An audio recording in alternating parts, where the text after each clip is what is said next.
नमस्कार। आज हम कुछ ऐसे विचारों पर एक गहन चर्चा करने वाले हैं जो चेतना, ब्रह्मांड और हाँ, जीवन के उद्देश्य पर एक बहुत ही अनोखा नजरिया पेश करते हैं। हाँ, ये स्रोत बताते हैं कि सब कुछ असल में आपस में जुड़ा हुआ है, एक ही अनंत स्रोत से निकला हुआ।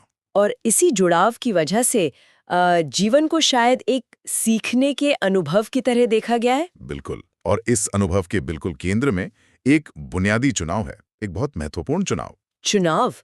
कैसा चुनाव? चुनाव कि क्या हम दूसरों की सेवा करते हैं, ये पहचानते हुए कि हाँ, हम सब एक हैं, या फिर हम सिर्फ अपनी सेवा पर, अपने पर ही ध्यान लगाते हैं। अच्छा, और ये चुनाव हम अपने कामों और इरादों से लगातार करते रहते हैं? हाँ, बिल्कुल, रोजमर्रा की जिंदगी में। दिलचस्प। तो आज हम इन्हीं मूल विचारों को समझने की कोशिश करेंगे। ये एकता का सिद्धांत क्या है? ये महत्वपूर्ण चुनाव कैसे काम करता है? हाँ, और हमारी अपनी अंदरूनी स्थिति, जिसे स्रोत, ऊर्जा शरीर या चक्र कहते हैं, वो जीवन की चुनौतियों से कैसे जुड़ी है। हाँ, चुनौतियाँ या वो उत्प्रेरक जैसा वो कहते हैं। जीवन की वो घटनाएँ अच्छी या बुरी जो हमें प्रतिक्रिया करने और शायद कुछ सीखने पर मजबूर करती हैं। सही कहा, वही उत्प्रेरक। तो शुरुआत करें एकता से। हाँ, प्लीज़। स्रोत कहते हैं कि ये सिर्फ कोई फिलॉसफी नहीं है, बल्कि सृष्टि की बुनियाद है। सब कुछ, हर चीज एक ही चेतना से बनी है। लेकिन इसी एकता में हमें सोचने समझने की, चुनने की आज़ादी भी मिली है। स्वतंत्र इच्छा। बिल्कुल, स्वतंत्र इच्छा। और इसी से वो चुनाव करने का मौका मिलता है जिसकी हम बात कर रहे थे। दूसरों की सेवा या सिर्फ अपनी सेवा? सही। दूसरों की सेवा का मतलब है उस एकता को पहचानना, उसे महसूस करना और उसके हिसाब से जीना। और अपनी सेवा का मतलब हुआ खुद को अलग समझना, बस अपने फायदे के बारे में सोचना। हाँ, बिल्कुल, अलगाव पर जोर देना। और जैसा आपने पहले कहा था, ये कोई एक बार का फैसला नहीं है। नहीं, नहीं। ये तो हमारे रोज के जीवन में जो उत्प्रेरक आते हैं ना, मान लीजिए कोई मुश्किल बातचीत हुई या कोई अचानक खुशी मिली या कोई चुनौती आई, तो उन पर हम कैसे रिएक्ट करते हैं, उससे ये चुनाव लगातार बनता रहता है। तो ये जो हमारी प्रतिक्रियाएं होती हैं, ये हमारे अंदर कैसे काम करती हैं? यहीं पे वो ऊर्जा शरीर और चक्रों वाली बात आती है। हाँ, बिल्कुल। स्रोत बताते हैं कि हमारे इस भौतिक शरीर के साथ साथ एक ऊर्जा का ढांचा भी है। उसमें कुछ खास केंद्र हैं, चक्र। चक्र। जैसे योग में होते हैं। हाँ, कुछ वैसा ही समझ लीजिए। इन्हें आप अनुभव को प्रोसेस करने वाले सेंटर्स की तरह देख सकते हैं। ओके।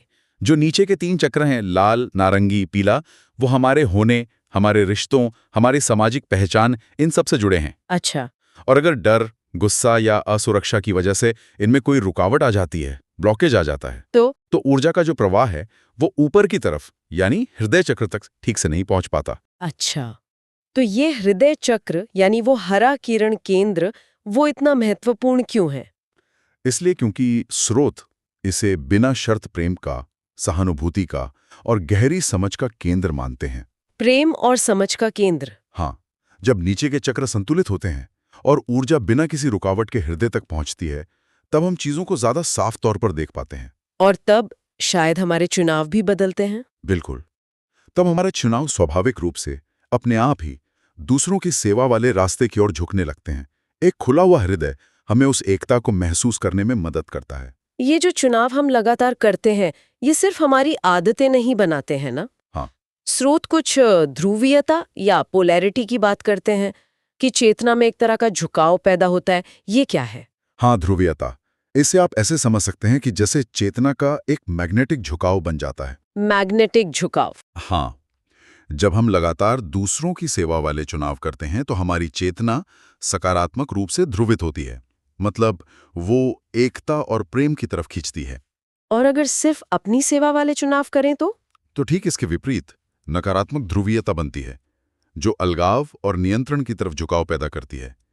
तो समझिए कि हर छोटा चुनाव, हर प्रतिक्रिया इस झुकाव को थोड़ा और पक्का करती जाती है। तो इस ध्रुवीयता का आखिर मतलब क्या है? क्या इसका कोई नतीजा भी होता है, इस झुकाव का? हाँ, स्रोत के अनुसार इसका बहुत बड़ा नतीजा होता है। वो पृथ्वी को चेतना के विकास के लिए एक स्कूल की तरह देखते हैं, शायद तीसरी कक्षा जैसा। तीसरी कक्षा? हाँ, एक सीखने का स्तर। और इस विकास के एक चरण के अंत में, जिसे वो फसल या हार्वेस्ट कहते हैं, एक तरह का ग्रेजुएशन समझिए। Okay, graduation. हाँ, तो उस समय चेतनाएं अपनी विकसित ध्रुवीयता के आधार पर अगले स्तर पर जाती हैं।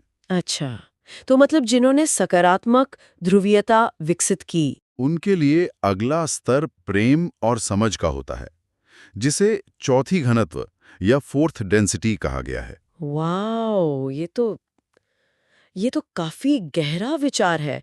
इसका मतलब तो ये हुआ कि हमारे रोजमर्रा के चुनाव सिर्फ इसी जीवन तक सीमित नहीं है, उनका असर आगे तक जाता है। इन विचारों के अनुसार बिल्कुल उनका असर बहुत आगे तक जाता है।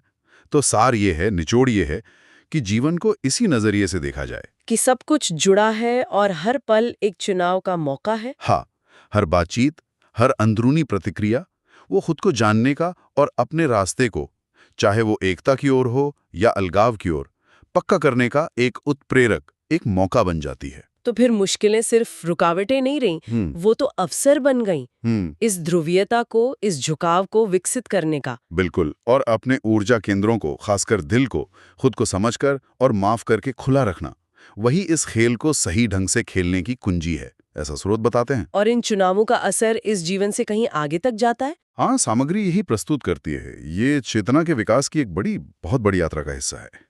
उस फसल या अगले पड़ाव की तैयारी।